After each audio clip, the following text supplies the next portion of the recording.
Hi everybody! Today we started to conduct the Kinetic Energy Lab. And so this is our setup. We've got a spring over here. We have a cart attached to the spring by a string.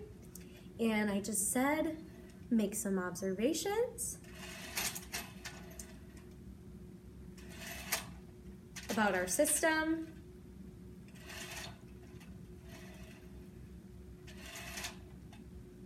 And then I asked everyone to draw a picture. So if I draw a picture at a couple different moments in time, I've got my cart and my spring, but then at a different moment in time, my cart is over here. At a different moment in time, my cart is over here. So these are moments in time. And I want to consider what the energy is stored as at these different moments in time. So here we're about halfway through stretch. Here we're at full stretch and not moving. And here we're moving. And here we're at no stretch, so the spring is at its natural length and we're moving. So how would you define your system? What objects would you want in your system to keep energy completely in our system? So the question we need to ask ourselves is, what objects are storing energy? So we have elastic energy because the spring is stretched. And then we also have kinetic energy, which is stored in the cart because the cart is moving. Do we need to consider gravitational potential energy? Well, at this height and this height, is there any difference in the gravitational potential energy? No, because they're at the same height.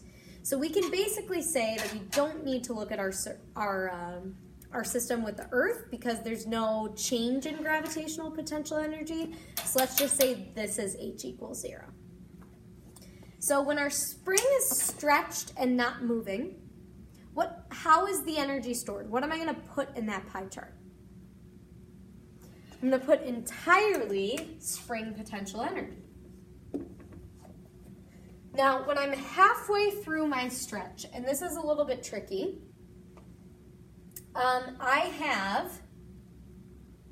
sorry, this is backwards. I just am realizing all of these words are backwards for you.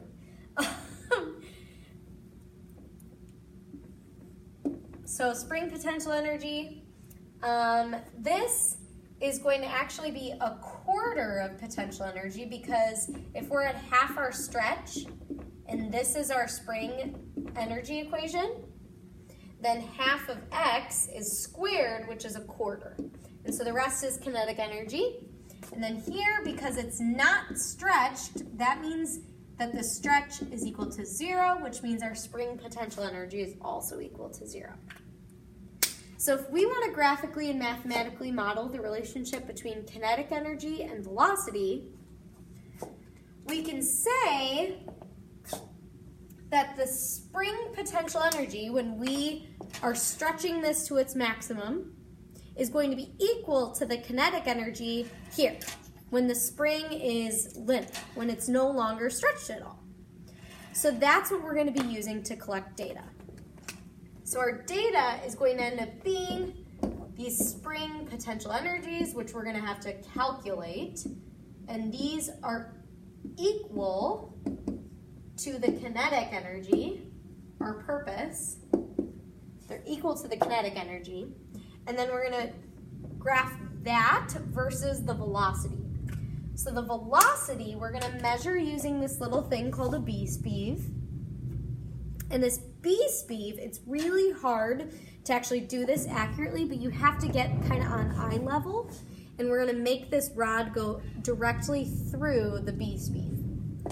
So if I look at this, I got it. 0.56 meters per second.